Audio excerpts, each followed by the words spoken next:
What's up, guys? Back with another video. You've seen this motor before. It's my 62T bottom end, 61X top end. Last winter I honed the cylinders due to my friend saying that they were still good, and I just honed them and put a stock 81mm piston back into them. And when I ran it last summer, I found out that I had 120 psi, which, if you know 701s, it's extremely weak. So I decided to buy ProX pistons that are 0.5 over, get them bored professionally, and now we're here. And while I was doing all that, I decided I don't ever want to take this motor back apart again. So I went out and I bought a WSM forged crank. So basically, I have this YouTube channel more so for myself to, you know, explain to people what to do, but also as a timeline for me. So later on in the future, I could see myself what I've done. So I'm just gonna leave this video pretty much almost running the whole time, just so people could see what it's like. Because last time I did a video just me doing slow spurts of the, I guess, explaining putting it together, but this one I'm just gonna show what it's actually like. So the crank's just sitting in there right now. I did lock it in, but I'm gonna take that out, put the coupler on it so you can stand it upright. Seals are already on there with grease in between them so they don't heat up and burn out. The other one has grease in between them also, and packed inside of it too, just as another preventative of water ever getting in there. Right now everything's already cleaned. I had this lapped last year. Nothing should be warped at all, so I'm not going to do any machine work or lapping it again to make a flat surface. I just got all the old sealant out. This doesn't really matter in here. There's a little bit showing, but it's a flat surface, good to seal. So now I have a brand new tube of 3-bond 1211. Well, that just happened. That I'm going to be using as my gasket material. Now with this stuff, all you have to do, this is only really filling small grooves on this. You know, this the cases were already machined from the factory, pretty perfect to spec. So to speak, less is more with this stuff. You don't got to go crazy, just enough to fill any minor imperfections from people using razor blades to clean it. I use very non-abrasive Scotch-Brite to clean off any excess stuff or corrosion or pitting. Very rarely try to use a razor blade. I will occasionally, just to get some of the thick stuff off on an angle so I don't score it. But you really try not to use razor blades because it will damage your cases. Not badly, but just so to speak. So I mean, it's just a very boring process of smearing this stuff everywhere.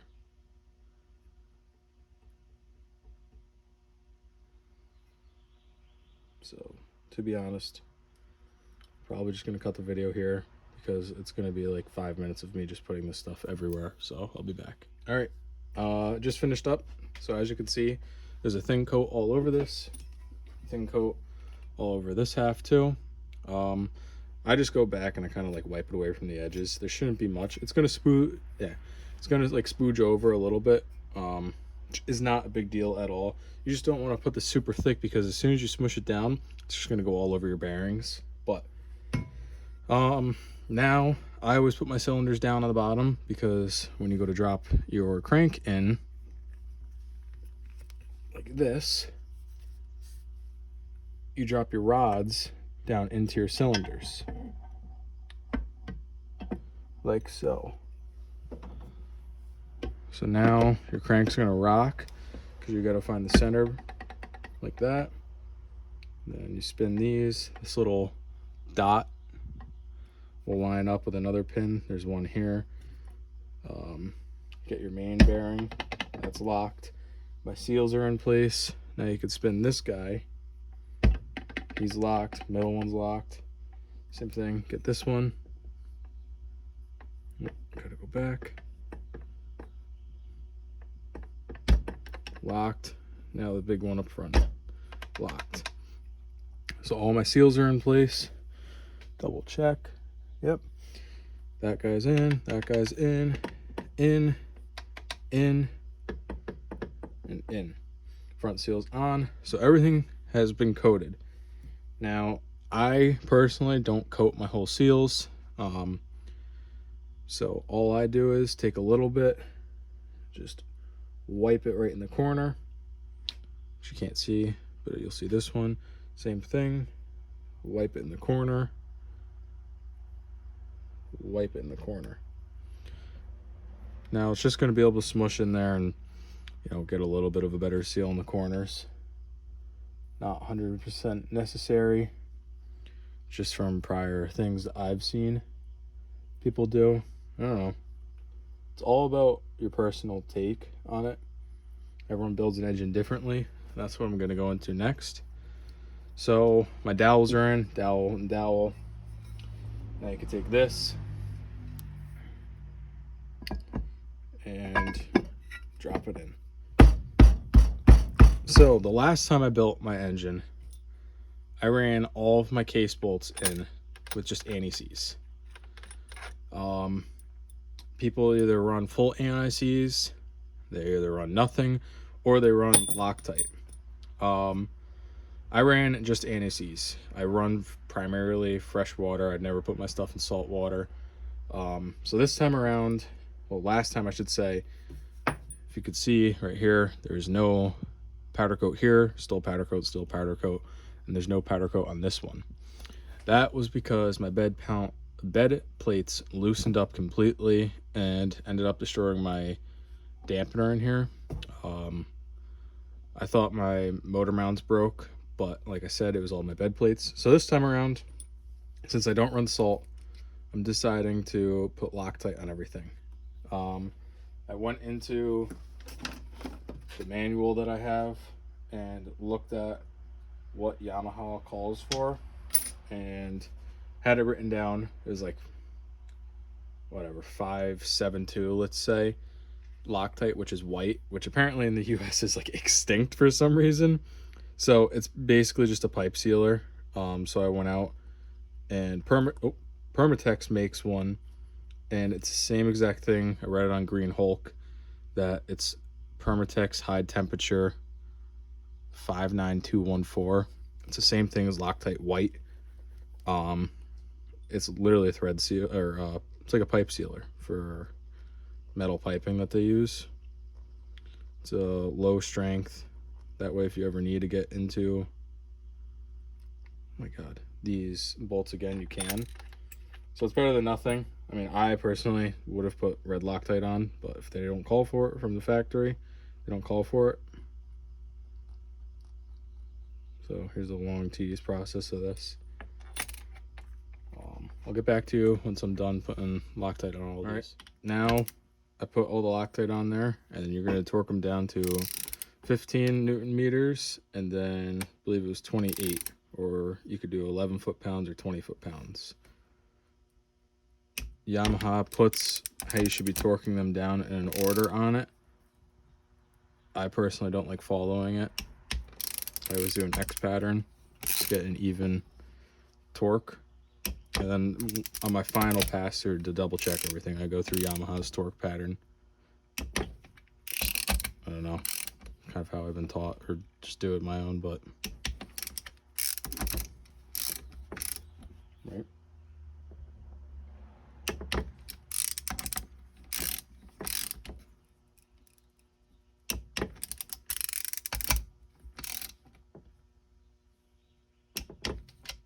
And then, like I said, it was 11 inches and then 20.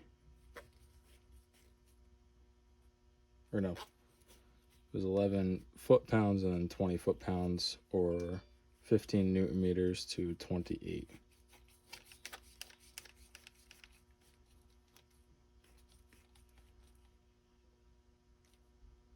27.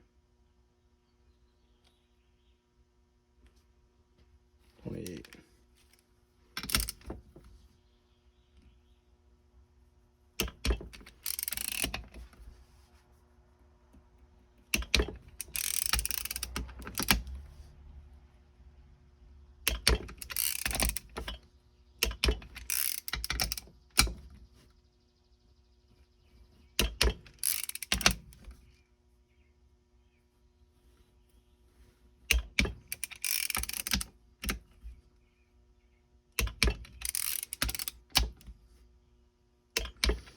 And now you could go back to the Yamaha ones. So here's 1, 2, 3, 4, and so on. Now that everything's torqued down, the best way to, or in my opinion, the best thing to do so it doesn't look so bad is you could just go back around now with a rag and this stuff comes right off. If you wait, it's kind of a pain to get off. I mean, it still comes off perfectly fine, but the easiest way right now is literally take a rag and then just wipe it.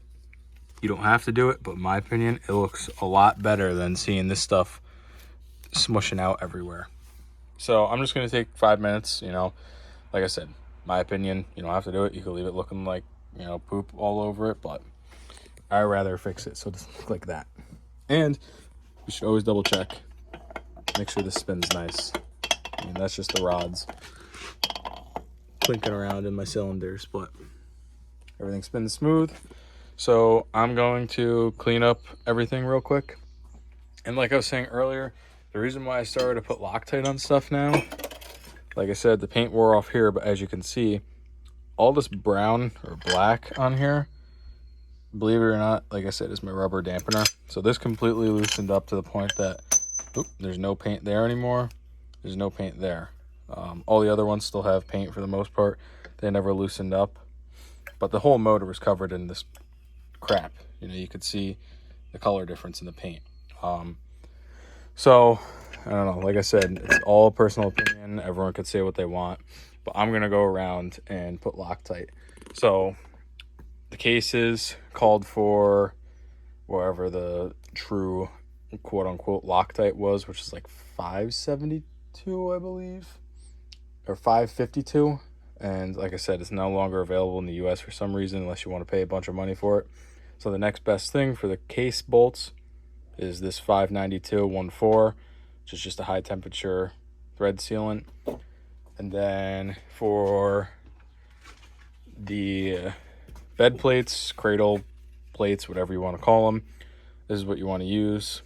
Loctite 271. This is what the owner's manual calls for. I'll link a Superjet /FX1 owner's manual in the link of this video if you guys want, that you could download. But this is what you want to put on the next 7 bolts once I clean everything up. Next is the bed plate bolts, and these call for the 271 Loctite. So I went ahead and I wrote down all the torque measurements again. So it's 17 foot-pounds the first time around. Second time around is 34 foot-pounds, or you could do 23 newton meters or 47 newton meters. Doesn't matter either way. So I'm just going to, of course, the tip of this. Just a tip. Yep, just a tip. Put a little bit on these threads.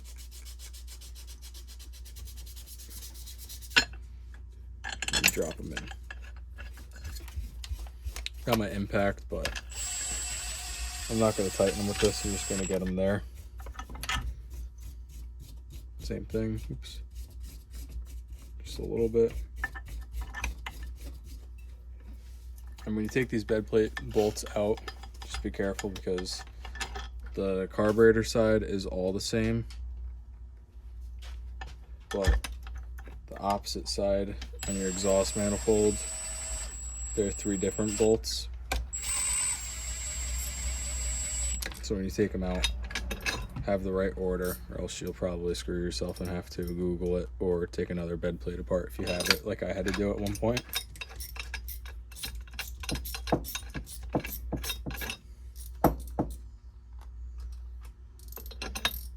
But yeah, like I said earlier, putting all Loctite on these, and like I said, it's just everyone's opinion, but for me, I had them loosen up, which I've never heard of before, but apparently it happens because it happened to me. Or you could run ANECs, but Loctite it is.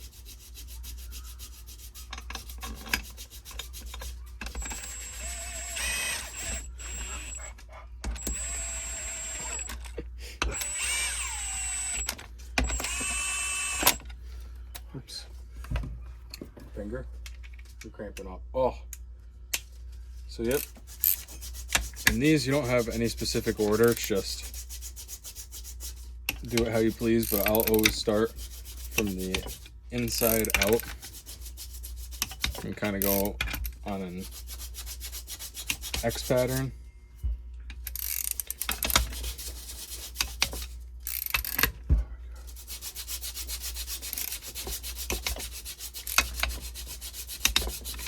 So that I did 17 foot-pounds, and then I got the bigger bar set at 34 foot-pounds. Same thing.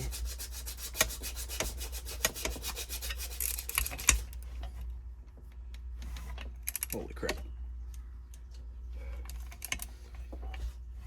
Oh my lord. Moving everything.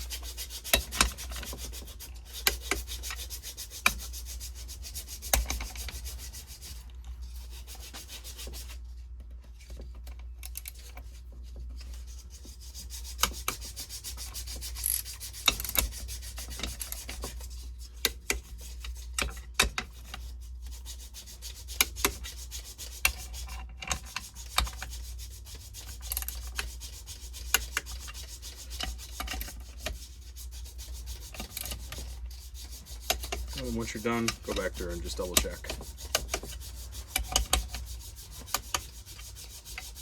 If you're even looking at what I'm seeing anymore, since the camera moves so much.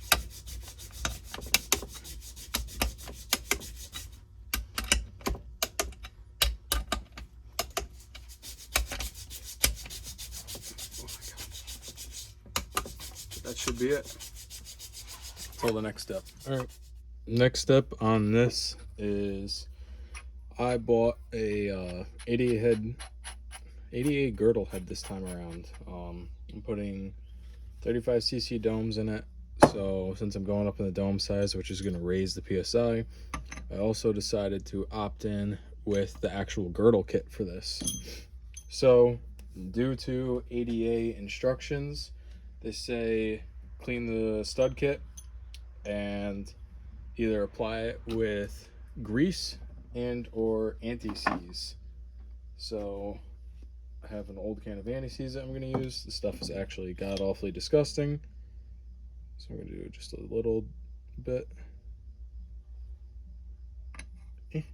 And then they also say not to torque these down, just put them in by hand and then use a stud tool to install them. So there's no real special trick around putting these in. Just get them started, and then when you're done installing them, they should all roughly be the same height. And note to self, also clean these well. They do come with like a bunch of stuff on the threads. They say to clean them. It's also, there's two different sides. You can see this has a lot of threads. This is short. Put the longer threads down, the shorter threads go on top for the stud or the acorn nuts they also supply with the kit. So I don't know, this is all a learning experience for me too with the girdle kit. We have them on a couple of our other skis, but I never installed them. And then this is the stud tool. So assuming, put it on past the thread so you don't destroy them.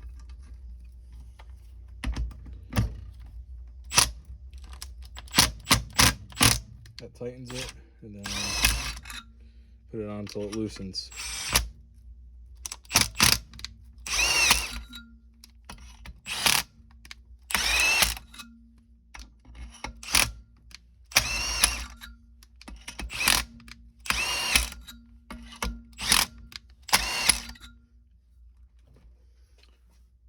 And then I guess you could get a straight edge, so to speak, and look at them. I mean, I won't be able to tell till I have the cylinders on, but I don't know, looks good to me. So that's that step.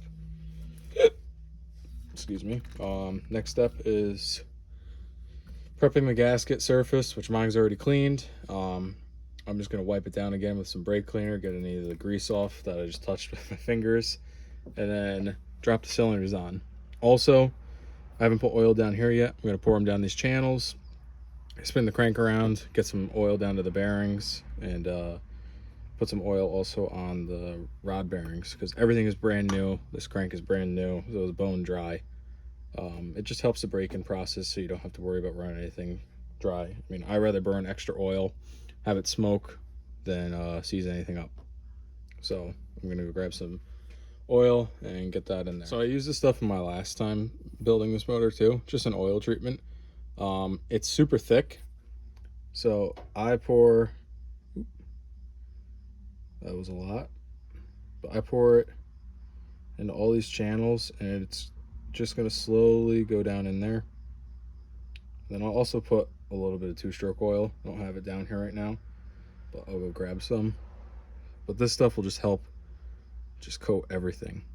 It'll burn off too, just like 2-stroke oil, but as you can see, it's like extremely thick.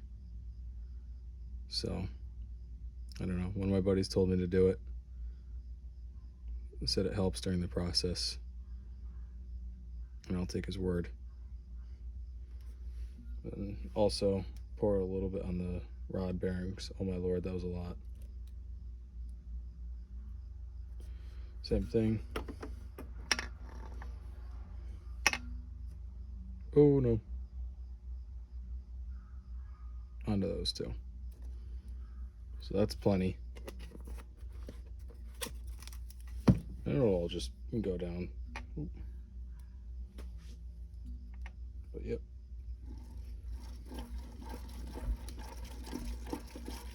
Give everything a nice coat.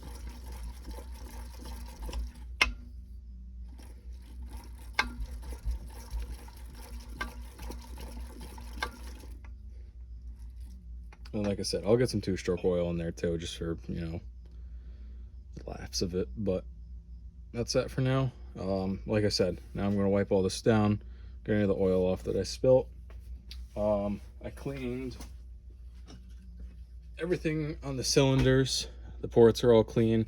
When you get these honed, you want to make sure that all of your ports are all cleaned out too, because any little debris could get in there. And what I've been told is all these little hashes that are in there from getting bored are just micro scratches.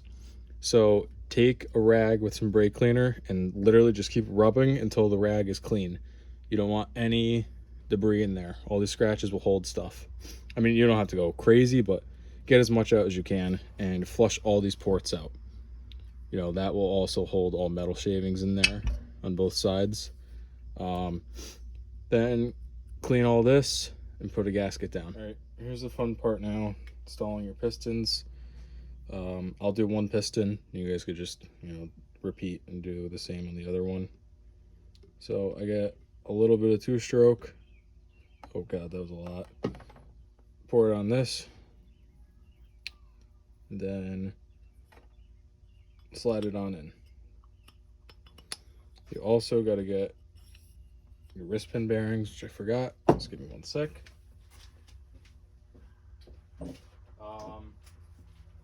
Wrist pin bearings, same thing.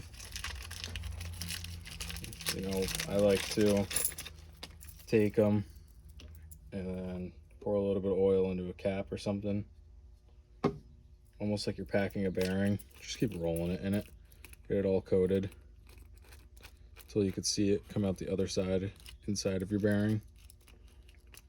This is really just to help the break-in process, to know that nothing is going to be run dry.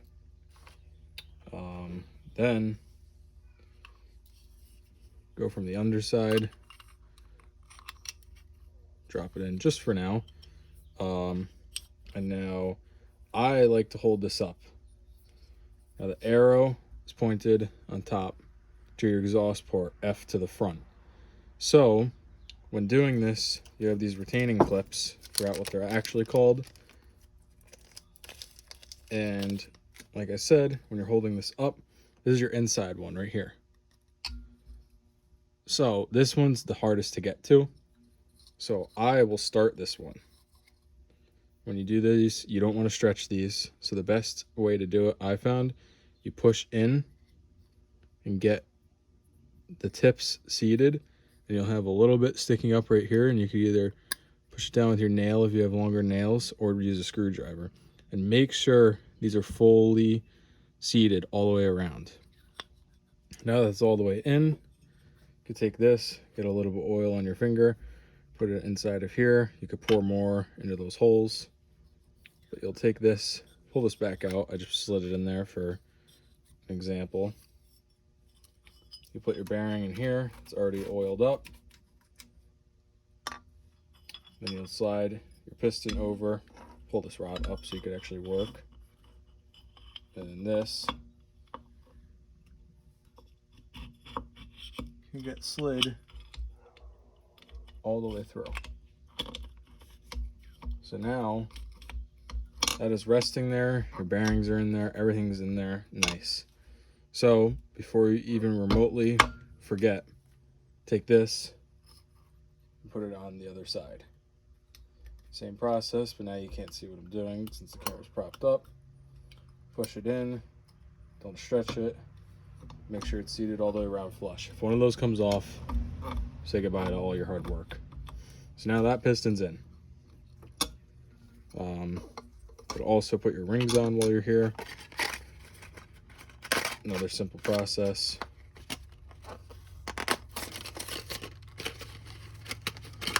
These rings come in the package for your pistons. They're already 0.5 over. I don't know if the camera will focus, but it shows you 0.50 over, 0.50 over, so you won't mess up. Same thing, get a little bit of oil in this cap. You can either put it in around this, which you're gonna do with a lot more. I typically just put it on my fingers and just rip around these real quick. Remember what I said first, don't stretch it, and you're gonna have, I should have showed you before, you're gonna have dowels sticking out of your piston. Now the dowels are on the other side, so you're gonna take this, don't stretch it, just work it down. You're gonna go into the first rung first. See, I'm in that one. And then you're gonna take it and gently pull it out and go down to the second one. Spin it, and it's in place. Now, I'll go grab the other piston just so I could explain easier. All right, here. These are my old pistons from it. So the dowel is right there. You could see it. And these rings are notched. Wow, this won't focus. Anyways, they're notched. So when the rings compress and squeeze, they squeeze right around that little dowel perfectly. So when you're putting your rings on, you want to make sure that you're going in the right spot. Same thing, get a little bit of oil around this ring. Make sure they're going on right.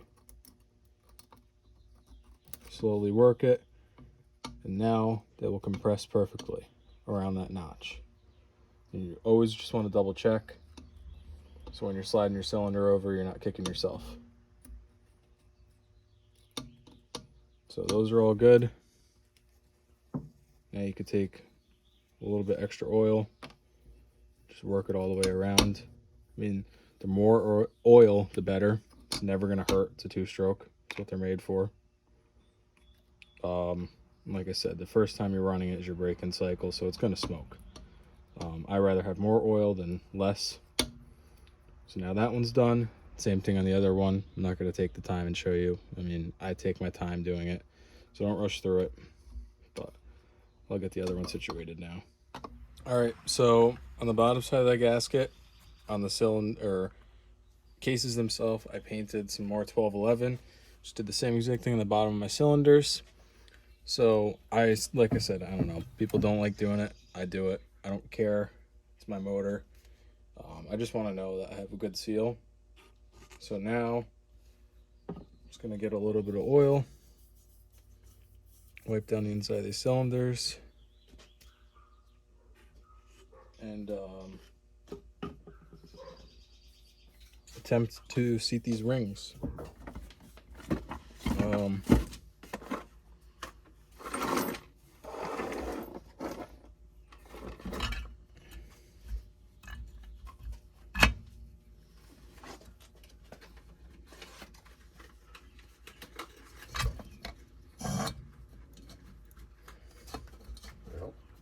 I don't know. I'm gonna play it by ear.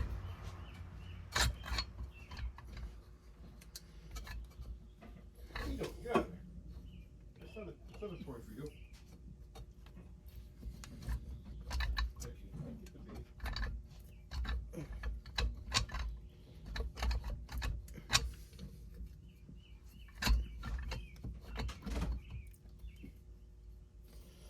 Oh shoot.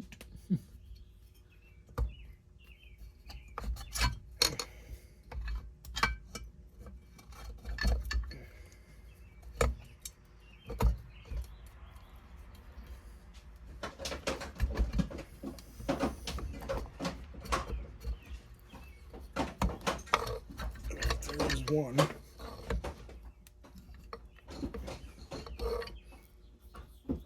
second one's always the hardest, I think.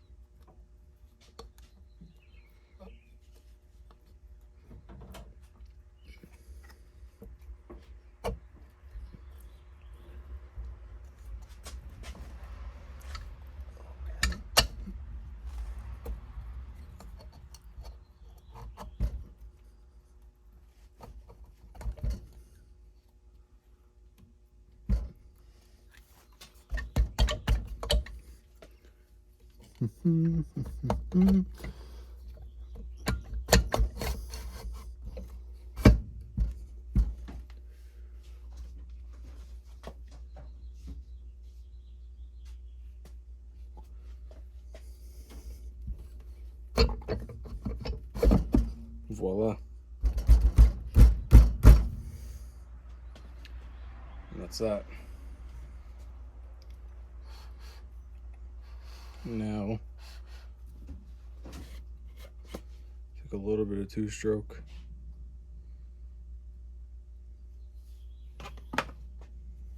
Cycle it up. Slowly wash it down. You got it in? Yeah, kind of a pain. Same thing here.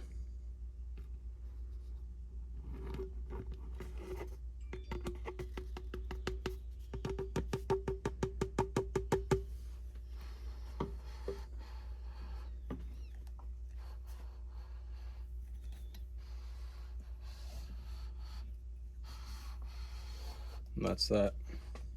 Alright, so here's the 88 head. I have personally never installed one of these before. Like I said, we had these on, or we have them on a couple of our boats, our SXRs and another Superjet. But after reading the instructions, it said not to use any gasket sealer, only grease for putting these in. So what I do know is when putting grease on washers, you never want to stretch them. Just want to roll them through your finger.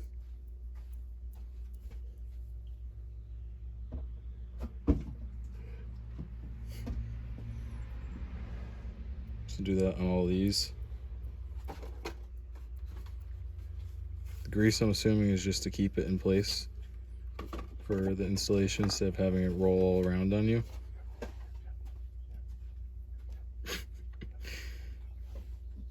I'm going to put a little grease on this so it slides in easier.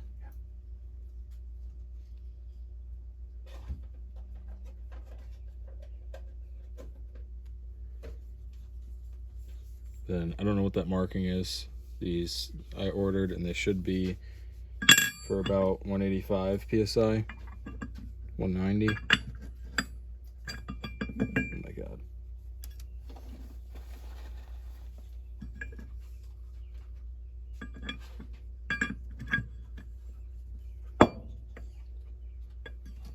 Sounded right.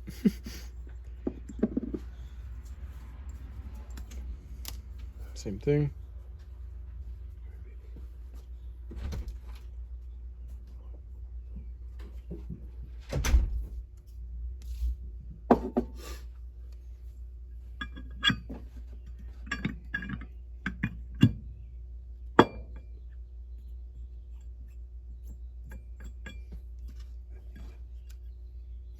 Then the big O-rings. These are your main compression O-rings. So make sure these are seated correctly.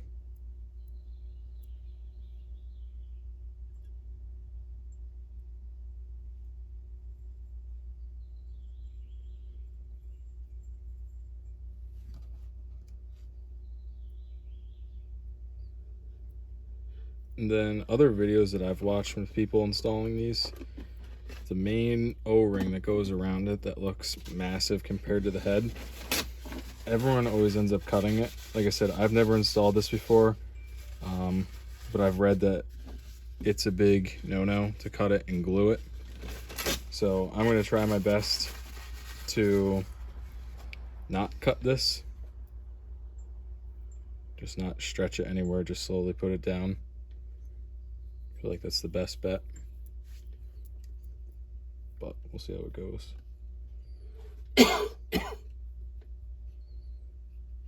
So I'm gonna start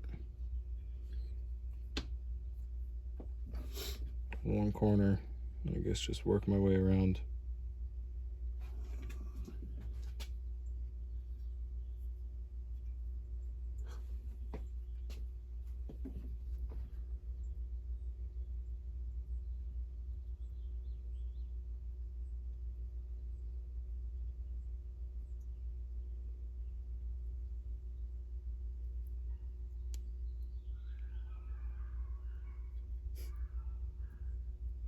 Right, something like this.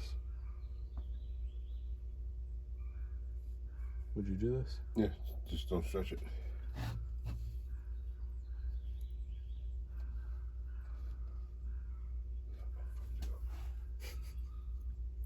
Get a little bit more grease in there and get it to stick.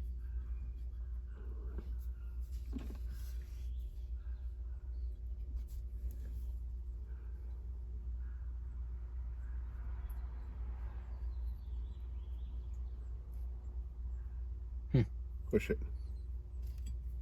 Hold on a minute.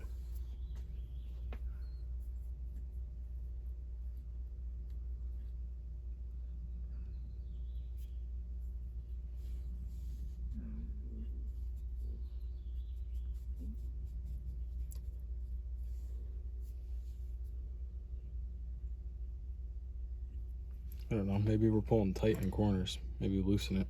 I'm trying to push it. Here, push. Push.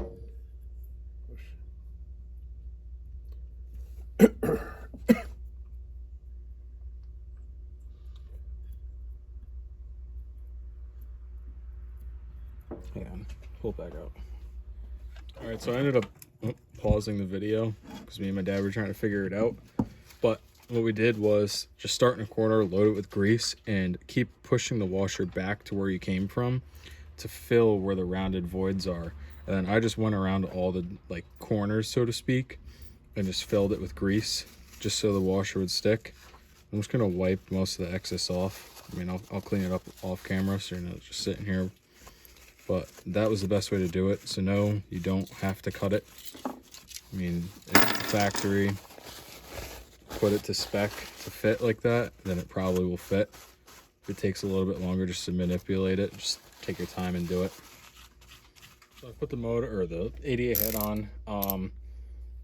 Realistically, I just cleaned the grease off, dropped it on, put these in by hand. I'm not putting any, I put anti-seize on these and anti-seize on the girdle kit.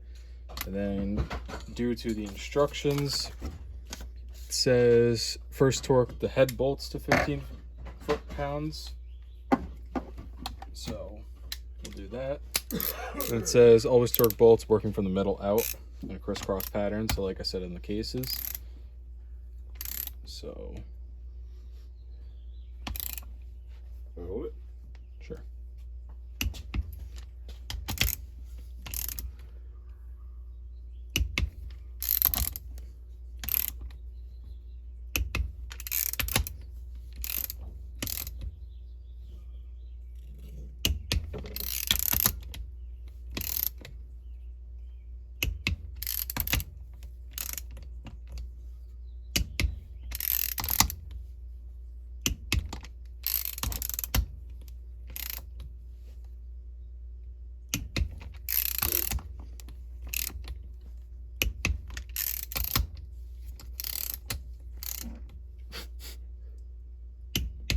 And then next was all of these also to 15 foot-pounds.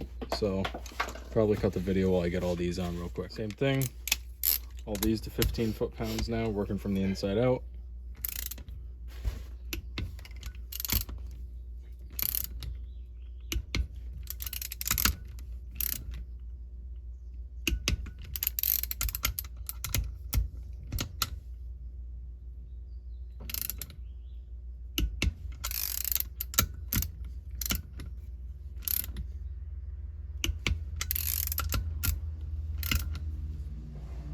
Now to torque everything to 18 foot-pounds. So I'm going to start with the head bolts first, since that's what it said to do first.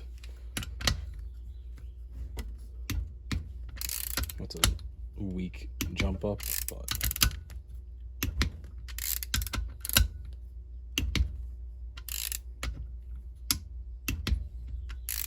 what'd you think?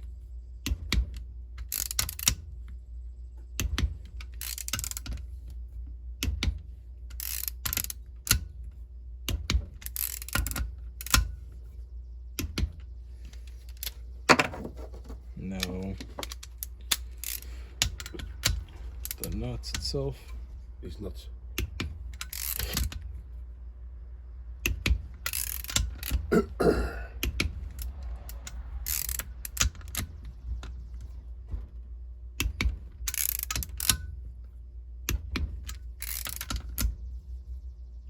Final step is to just torque the girdle head nuts back down to 23.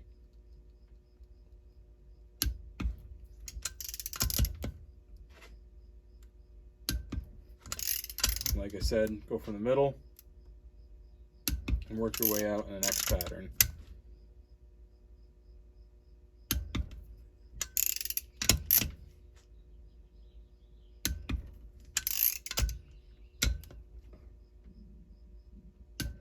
And then double check, just go back through them again, make sure they're all down.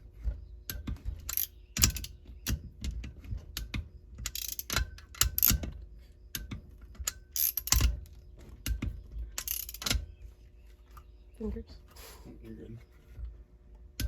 And then just one last time, go back through with the 12 mil, set your torque wrench back down to 18, and go through all your head bolts one last time.